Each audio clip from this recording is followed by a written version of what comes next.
Hello, folks in YouTube. Northstar here with another Zelda Singularity Let's Play. Little content for y'all.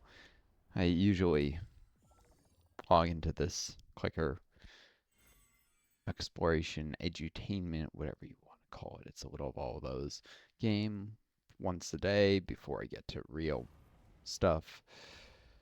Like my Heart's Iron 4 single player game. I have a bunch of multiplayer videos that'll be trickling out, and you're watching parts of to think of good names from, good descriptions, and I don't know, maybe I'll find the energy to do some editing on them. Probably not, because I'm just constantly exhausted with my long COVID, but I know I need to get a hold of that eventually, a hang of that. I was hoping to get to more subscribers, more average views on my videos before I start messing with that. It's not worth it if I can't even break out of complete anonymity. Um, this is a long time because since I last logged in though, because I was playing like a marathon amount of multiplayer. I think I have like 8 hours of content I've already uploaded to for y'all, and then I was just exhausted. My long COVID, I couldn't even fall asleep then. Insomnia, even though I was totally exhausted. So some time watching TV. Then finally, when I fell asleep, I think I slept like 18 hours. So um, that's been pretty much everything since I recorded that video. Um, the video, um, the kind of insomnia, which is probably exacerbated by the sheer amount of caffeine I needed to even record that long. And I wicked overexert myself, so there's kind of a 8 hours is too much for my long COVID, so there's kind of a burnout phase after um, that I'm still suffering from here. Um, yeah, I don't know, but I'm gonna be pick up trying to do using insights from my multiplayer game into my single player. They're both U.S. games.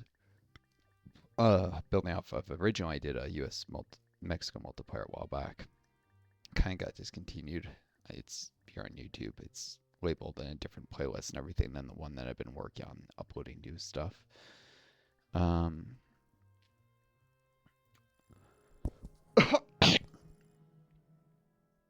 and then the one I have all this new content for, and I'm continuing with a different person who's more regularly available and reliable, older, wiser. I don't know. The guy I play with, he's easier to play with. Although I wish he would. I don't know. He's smart. I wish he would learn a few more of the game mechanics, so I wasn't babying through stuff. You know, it's supposed to be multiplayer, not me playing his country by proxy. But he's also multitasking, like watching other stuff, hanging with his girlfriend at the same time he does these videos with me. So he's just, whatever. People have lives. I can't blame him. So, yeah, taking insights from there, the two games diverging very different paths, partly because of what the AIs decide to take for their alt history paths or take their historical paths. In the multiplayer one, Germany's going communist. The British decided to go communist. I had nothing to do with that. The Soviets are going Trotsky. I did set the Soviets to go Trotsky and the Japanese and Germans to go communist, I believe, at the game setup, and then the British was random. Um, the Spanish Civil War ended up with instead of the anarchists rising up, the POUM, which is a communist, anarcho-communist, but they're within the communist ideology because the POUM understood you need some central government. That the anarchists were taking things too far while still being opposed to the Stalinists. That's that's what historically they kind of how they saw things, and so in the history where they are the ones who lead the Catalonian revolt. It's a little different. And that was random. So there's that. Whereas in the single player, Germany is going its historical Nazi path. The Italians seem to be going anti-fascist, whereas they took their historical path in other multiplayer. So you can see like the Germans are the main threat there, whereas it's Italians are the main threat, and less of a threat because Italy's not as strong as Germany by far in the multiplayer game. Although if the POUM wins the Spanish Civil War, they're very aggressive and they'll try and attack France, probably, or Germany or Italy, and they'll probably get themselves killed by Italy if they attack them. Italy's much stronger than Spain. And that'll make Italy stronger because then they'll have all the land and industry of Spain behind them, and they'll conquer France. And then you'll have like the beginnings of a Neo-Roman Empire, which is one of the paths that fascist Italy can take, and they'll probably take if they have all that land, maybe. I don't know, maybe the eyes still try and do Greater Italy. But the Roman Empire path is much stronger of the two. And they'll already have a lot of the land they need. In multiplayer, Portugal is going monarchist and trying to annex Brazil, whereas in my single player, they're going communist. Though they haven't flipped yet, and are going to try and aid the Republic or the communists in the Spanish Civil War. I did only set 2 countries ahead of time there. I set the Soviets to right opposition, trying to vary up a little by, I don't know, I find the Soviet Union's historical path annoying, and Stalin was obviously a very bad representation of communism, kind of the darkest version of it possible. A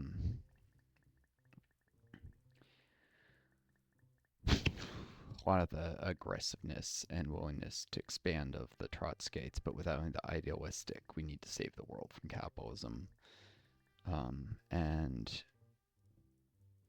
kind of a weird pragmatism, willing to divide Europe in two with Churchill and spheres of influence, and regardless of what the people of Eastern Europe wanted, create puppet states, which some countries want, but there was support for communism.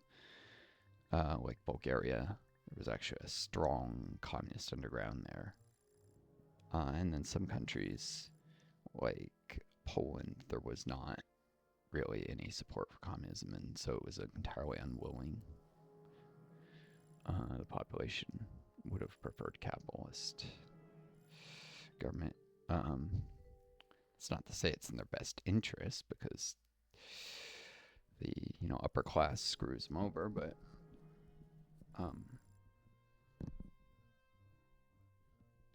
the Soviet puppet government screwed them over pretty bad too, partly because the Soviets had a hard time finding anyone who was willing to collaborate with them, so they put really corrupt people in power. Or maybe even worse than the capitalists would have been. Whereas, communism, socialism done right is better for the people by far than capitalism.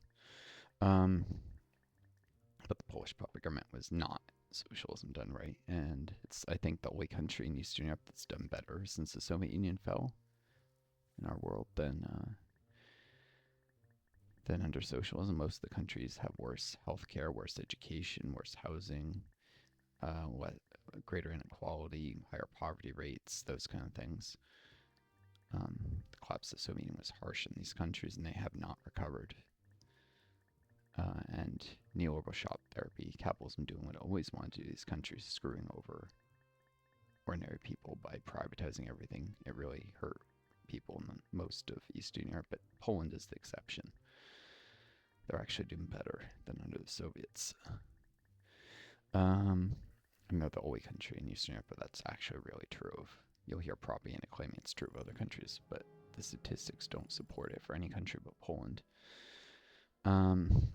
Even the Baltic states, which are probably the ones that have suffered the least from the collapse of the Soviet Union, are still worse off than they would have been. They may be at a higher GDP per capita level now than under the Soviet Union, but they're at a much smaller GDP per capita level than they would have been if the Soviet Union hadn't collapsed. They lost growth, and they you can think of it, the economy shrank and then it grew again, and now it's grown past where it was when it began shrinking, but it hasn't made up for the lost time, and their economies probably never will make up for the lost time because average GDP growth rates under socialism are actually higher than average growth rates under capitalism in most countries in the Soviet bloc. Um, in the case of the Baltic states, the difference is very small, whereas it was higher in the Soviet Union proper. I think Poland is one of the few where the growth rates were actually lower under socialism. Again, Poland got screwed. Let's see, they were much higher in socialist Romania. Yugoslavia was not actually in the Soviet bloc, but it had better GDP growth rates when it was socialist. Bulgaria. Yeah, anyways, let's sit here and talk about obscure statistics most people don't care about, but the game, if you follow it, it's going in a very different direction is the point. Between the two, both very much alt history, things that didn't happen historically pass. The US game, the single player one, I'm careening towards an early Second American Civil War. I've tried to figure out why I actually tried to trigger it. You get like the neo-Confederacy that rises up if you either try and desegregate the South in the 30s instead of, historically what happened in the 60s, 70s. Or if you try and implement some socialist-inspired ideas, even if you're main capitalist, like accumulated wealth tax.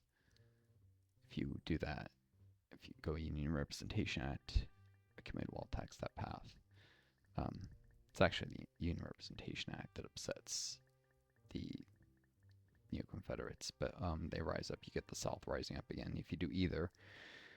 But for some reason, the multiplayer game, they don't seem to have gotten upset enough by the Union Representation Act to rebel, even though I cracked down on the violent or semi-violent protests.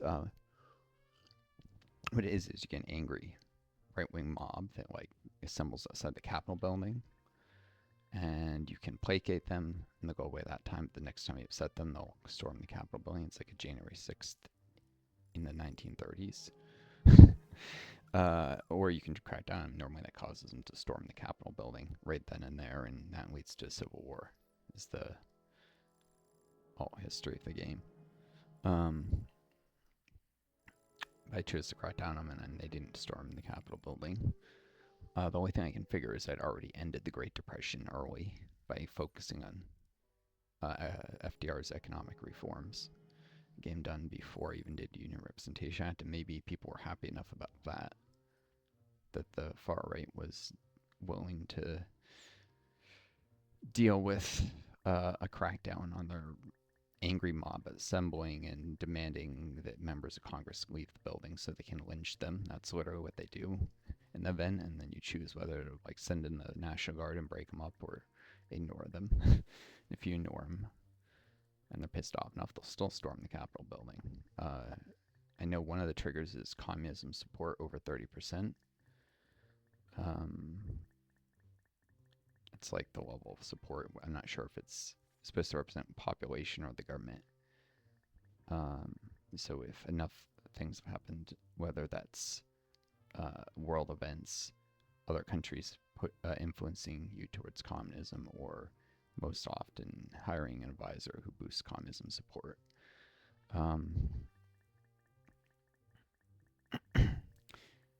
But I guess if you've already ended the Great Depression, that counteracts. And in the multiplayer, communism support was under 30%, and the Great Depression was already over. So I guess I'll have to desegregate the South if I want that to happen. It's not that I enjoy the prospect of having to deal with the Neo-Confederacy entirely. That's going to happen eventually. I'd rather get out of the way before I end up in a war with Italy. Otherwise, I can have Italian troops. I can have Italy allying with the Neo-Confederates and Italian troops landing in Florida and marching on DC. And I don't need that because they may, if they choose to ally, or at least give military access to the Italians. Also, the way the Hearts Iron 4 game mechanics work. Confederates and the non-aligned states, which like the Midwest, unless you take a certain focus, breaks off as a neutral bloc. They both get their own industrial focuses and build slots. So the U.S. is very limited by build slots. I guess it represents a kind of emergency factories or urbanization or building factories out in the countryside where they normally wouldn't be considered economically sustainable without government subsidies. I'm not sure what it is. It can give you more civilian and military economy. Though the generic focus trees, a lot of the country ones have certain focuses, but it's not like they inherit your focus tree and everything you've already done, and so can't repeat focuses. They get a whole new focus tree. Maybe new social, political, economic ideas. I don't know what's supposed to represent, or if it's just the game not being well designed. But there's industrial benefits of it as well. But even without those, like I said, I can't have Italian troops marching into DC. The U.S. Army actually starts out very weak in Hard Iron 4, and you have to strengthen it to something like its historical levels. I mean, historically, the U.S. Army was exceedingly weak in 1936. The U.S. had kind of demilitarized after World War I and had to remilitarize as world tension went up, and FDR realized that U.S. was going to have another world war. But I'd prefer to focus my resources on my Navy and on my economic growth rather than remilitarizing. And I can do that if I don't have to worry about the Confederates rising up to a greater degree. If I triggered that and deal with that before going to war with Italy. But in the single player game, and the one I'm going to do a video on in a second,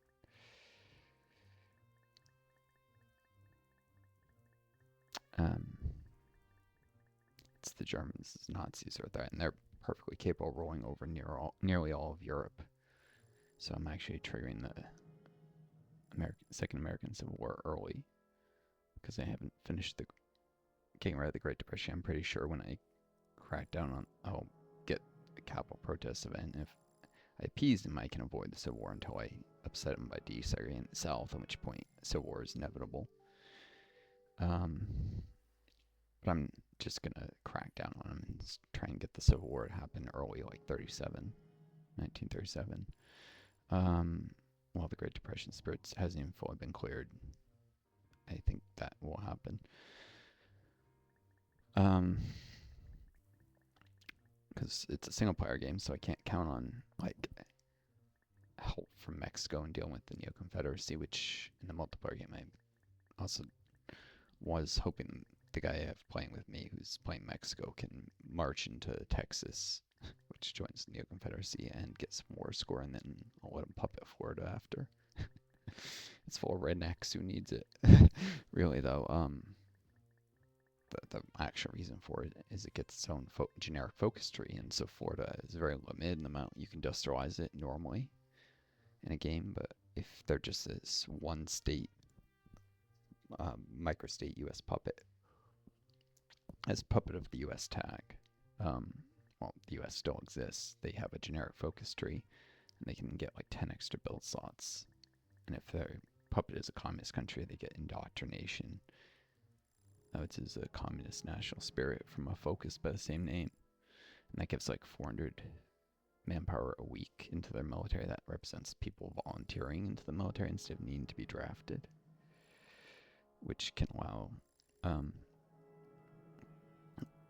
to have a much larger army without having to have really extensive draft that disrupts industry. Because except for some countries that get special focuses that represent draft exceptions for critical war industries. The idea is I think that drafts can disrupt industry. Most countries don't have any focuses to reduce I mean, they don't actually often reduce the effect. I think Finland gets one focus that's creates national spirit that's only active when they have a high conscription law, but most countries, it's either the Just get national spirit that's always active, or they get nothing. Um, but some more flavored to represent draft exceptions. Japan gets a decision that gives them a spirit that's meant to represent draft exceptions for naval dockyards, though they don't get one for military factories, just for their navy ship production, which I think is supposed to represent. I think historically Japan did make exceptions to their draft for their ship production, but not for their other factories, other war industries. And yeah. Single player game, there's no, even though Mexico is also going communist in that game, the AI decided to. I had nothing to do with that. They have the left-wing paramilitary spirit, which can only mean they're going communist. The AI won't normally take that focus, although you can take it and still remain non-aligned or go democratic. It's even possible to go fascist after you do it, if you really wanted. Mexico has several interlocking parts of the tree, and you can technically combine them in ways that don't make sense, though you'll have a weaker country usually. The fascist path is very flavored towards having the Catholic Church basically run the country to a large degree. So it doesn't make much sense to weaken the church if you're going fascist. The communist one is geared towards a weak church and left-wing paramilitaries. The centrist path, you may be picking and choosing some amounts of stuff, like you might do worker militias, but you might not do the other type of left-wing paramilitaries. There's two types of them that can exist, and you can actually do them both. But then you also women's suffrage, which increases support for democracy to counterbalance. I mean, you can have a communist democracy as Mexico still has elections. It's one of the U.S. is, I think, the only other country in the game that can get communism with elections. Even Canada can if they go communist. There's two communist paths. Mexico, one is civil war, no elections. Another is reforming into communism, and you still keep elections. If you take, it's called Party of the Revolution is the focus.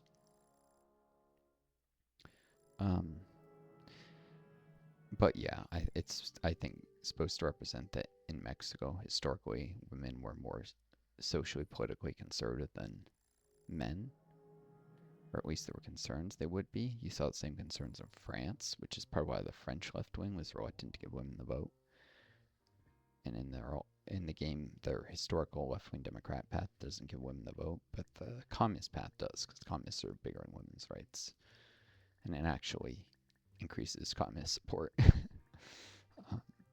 Which does represent that the idea was misplaced in France, but in Mexico it actually does increase support for democracy, which if you're going communist can be considered to be more conservative sentiment of let's keep capitalism in place. Let's see, there's a few other countries you get this. A lot of countries didn't have women's suffrage come 1936, but gained it in the time frame of World War II. And it has different effects on different countries. Generally, I think representing how the devs thought giving women the vote in particular countries would have, or historically did, affect the political scenery. Sometimes it increases conservative support, sometimes it pulls your country to the left. And so you get a weird thing where even if you personally believe women should have the vote, it encourages you, based on whether you're going left wing or right wing, to give them or not give them the vote. I mean, obviously, anyone who doesn't think women should have the vote is backwards and stuck in like an ancient chauvinist,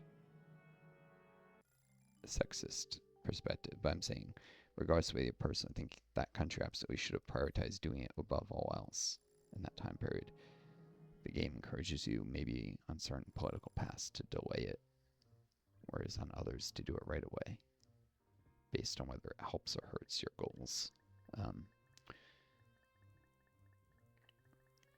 And some countries can only do it in certain paths, like France can only do it if they go communist. or go that communism tree. They don't actually have to go all the way to do the flip, but it doesn't make sense to go that tree unless they do. Bulgaria can give women partial suffrage on their historical fascist path, but they can only give them full suffrage if they go communist or democratic. There's some others, like some Argentina and some of the more right-wing countries in Latin America, I think. Giving women the vote just increases stability, so it's good for any path. Yeah, it's all over the place. I think it helps support with either communism or democratic if you're like Sweden or something. I forget some of the Nordic countries don't have women's vote at the beginning of the game. I don't know.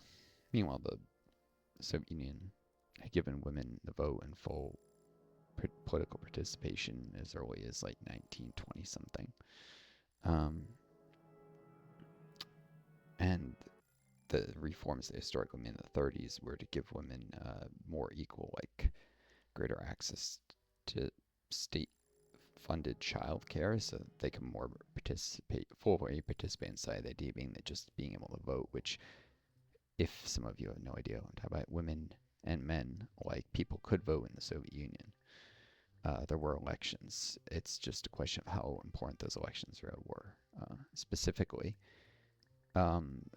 there's the election day, which was, there was only one candidate on the ballot.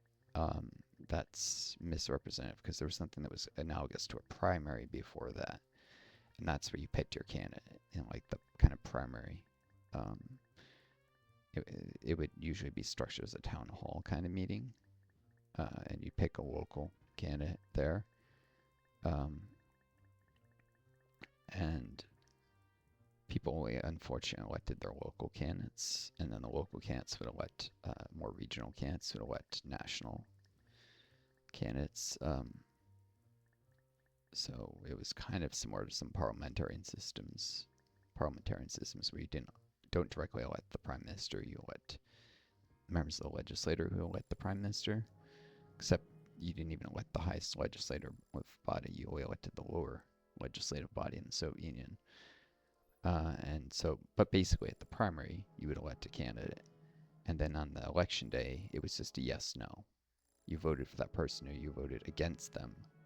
Because even though there was one candidate, it didn't mean that you could only check the box to vote for that person. It was, you could vote for that one candidate or you could vote against them, which meant I reject this one person who's the person who won the local like primary thing. There was only one party, so the primary decided the candidate. But if they were rejected general election day, which I think happened about 4% of the time, people act like, oh, the person listed won 96% of the time. That's not real democracy. No, because there were sometimes dozens of people who ran at the local elections, the primary. It was not uncommon to have 12, 18, 24 or more people at those town hall meetings all vying for the candidacy, and over 1 to 3 days of debates and votes, they would pick the person. It was kind of, people would get 1 to 3 days off work. It depended. If there were a lot of people, it might be 3 days. If there were a smaller number, it might just be one. And they would debate the policies for a couple whole days or whatever, and have a vote at the end. And once they pick someone, as I said, it go to the general election. But men and women alike voted at these local meetings. And that had been in place since, I think, like the 1920s in the Soviet Union, which the Soviet Union formed in the 1920s. That is, I think 1922 is the year it was formed. Before that, there was first social democracy, like literally a capitalist left-wing democratic government that was fragile and kind of like the Weimar Republic in Germany. And it, like, even though the vast majority of the population who had overthrown the Tsar had demanded an end to World War One, that was the Russian participation in World War One was the big issue that upset the population. The government ignored the popular will and continued Russian involvement in World War One, and so then for that there was increasing dissent, and then that social democracy was overthrown, and that's where the Bolsheviks came to power. And That led to a civil war. There had already been a very short, kind of not particularly big or lengthy, like it was more like a few skirmishes, war to establish the republic. But the civil war, where the Bolsheviks took power, was long, took years, and um, the West, including the United States, UK, France, Czechoslovakia, they all sent soldiers who invaded the Soviet Union during this time and tried to swing the civil war against the Bolsheviks in favor of their opponents, the whites. This was the whites versus the reds. And the reds won despite this, and then the Bolsheviks were in power, and then the Soviet Union was officially formed in like 1921-22. There were different like acts and stuff, so historians can ascribe different dates to it, but it's usually considered to have been founded in 22. Because there were always some like preliminary government bodies in late 1921. And kind of like how the U.S. had like the Articles of Confederacy and intern bodies that didn't last, and so not until the signing of the U.S. Constitution that most historians say the United States actually formed. It's the same sort of thing. Yeah, and so pretty much from the beginning, women were given the vote. They had this system of democracy on a local level that led to kind of an unelected upper bureaucracy that was selected not by the people but by the candidates they had elected. To be fair, when the U.S. electoral system created, the electors meant to pick the president stuff, and that would have been more similar to the Soviet system and probably would have degenerated in similar ways. But the electors very quickly got most of their power stripped away by the states, and it didn't end up that way in the U.S. The Electoral College I'm referring to, the way it works now is nothing like what it was meant to be originally, and that's probably for the best. But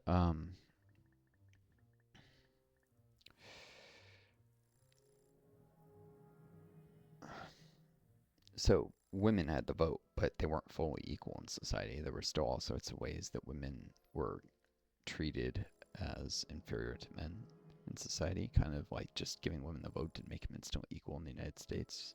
It's never been like that in any country. And so in the 30s, while a lot of countries were first giving women the vote, and they still didn't even have that level of rights, the Soviets undertook what's known as the New Soviet Women Program that was aimed to undo a lot of the systemic biases and discrimination that still existed against women in the Soviet Union.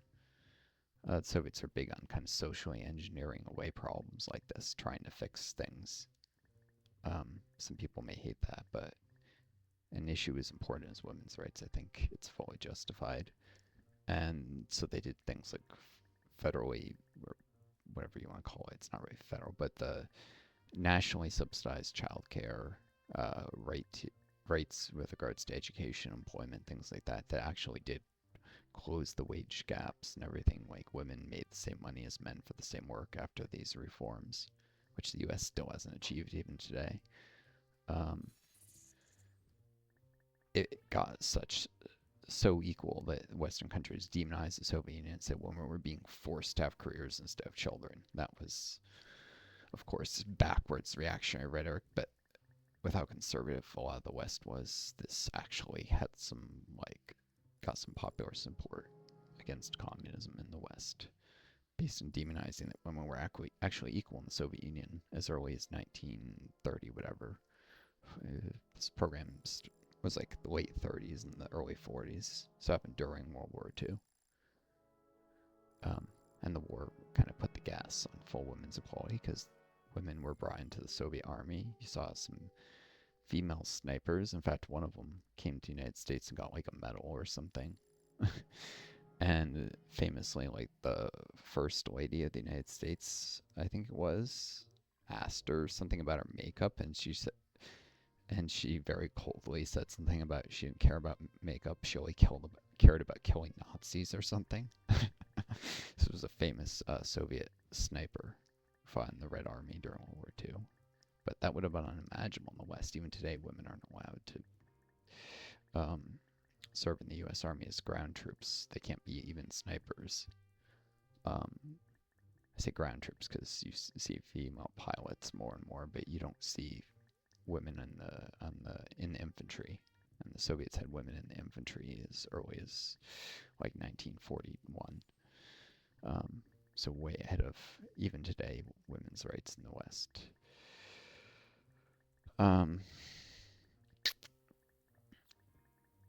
Yeah. Anyways, but I'm playing as the U.S. in my single player game that I was going to be doing a video on, and so it's not women's rights that's the big issue for the United States. It's the rights of African Americans, and I'm probably gonna have to. Whereas in the multiplayer game, I'm gonna probably have to stimulate the neophytes to rise up by desegregating, that is, removing the system of white colored and white water fountains in schools and all this other nonsense in the South. Full desegregation, which in gameplay terms allows you to put gets you more manpower in the military for a given conscription law, which presumably represents that African Americans are grateful to the government for protecting their rights and ending segregation, so they volunteer in large numbers to join the military. And you don't need to draft as many people that way. Or alternatively, the industries operate more efficiently when you don't have the system of segregation, so you can get more people in the military without disrupting industry as much.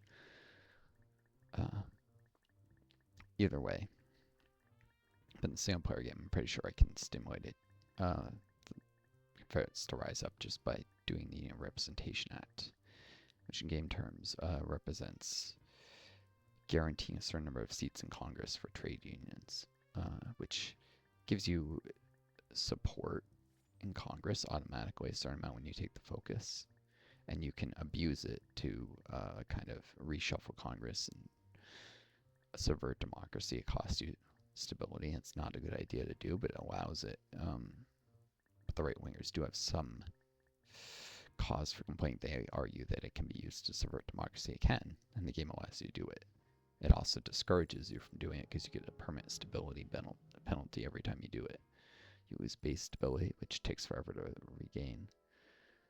You can only regain it through improving work conditions or a few focuses and through raids like anti-communist raids or anti-democratic raids once you've switched to communist.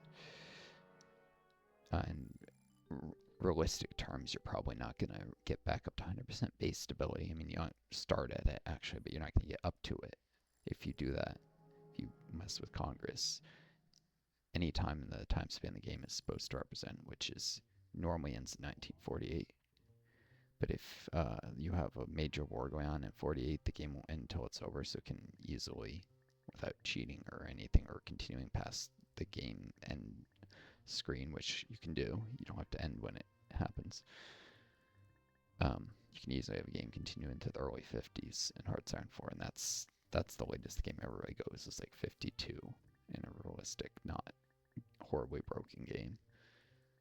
Like if you had World War II or World War III, if you had like Operation Unthinkable breakout in 1947, just before 1948 rolls around, that could easily go into 51, 52. Especially if the Soviets win the land war in Europe and then struggle to cross the Atlantic and deal with the United States. If you have like a Operation Unthinkable in the UK declaring war on the Soviets and then dragging the US into it, because the Soviets might be able to win in like France and Italy. They're not going to have an easy time crossing the English Channel, and they have an even harder time making it to DC and capitulating the United States.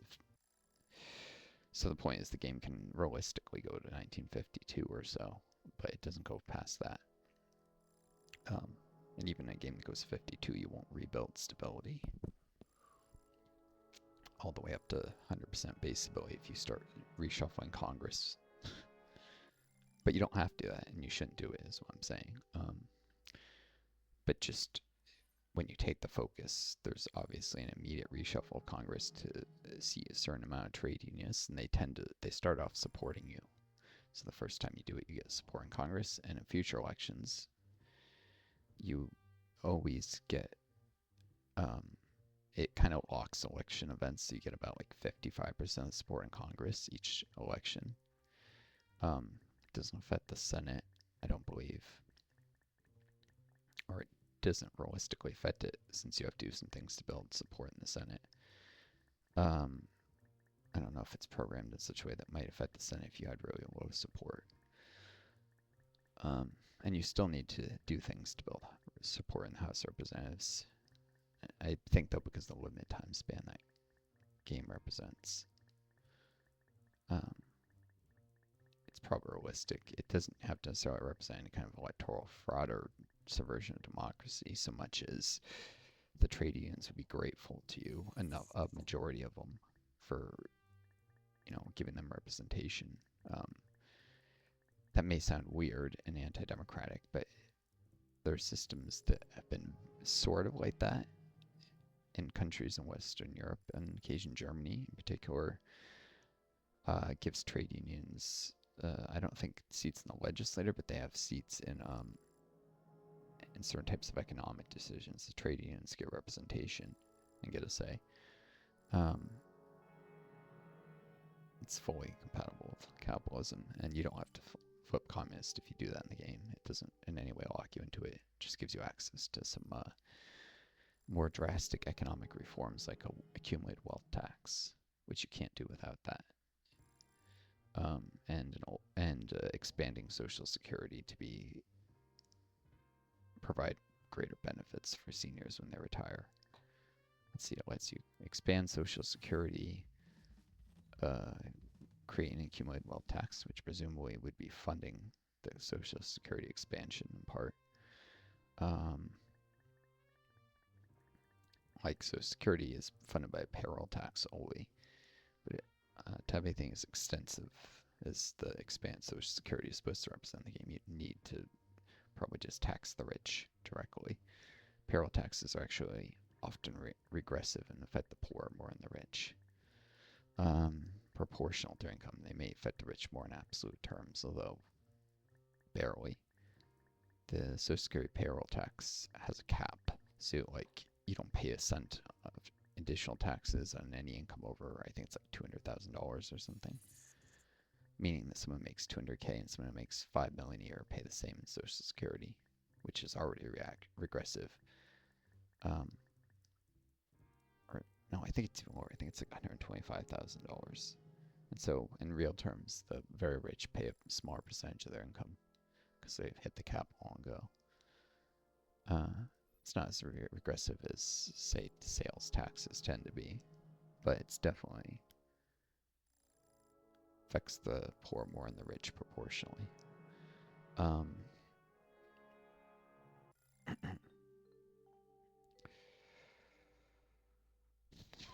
All the taxes, income taxes are the most progressive form of taxation. Property and sales taxes are more regressive than payroll. I forget the exact how those three compare to each other. I think this just froze. It should have. That's lovely. Well, anyways, that's enough of this. I hope you folks enjoyed this video. I guess I'm going to have to force close the program here because Singularity is being obnoxious.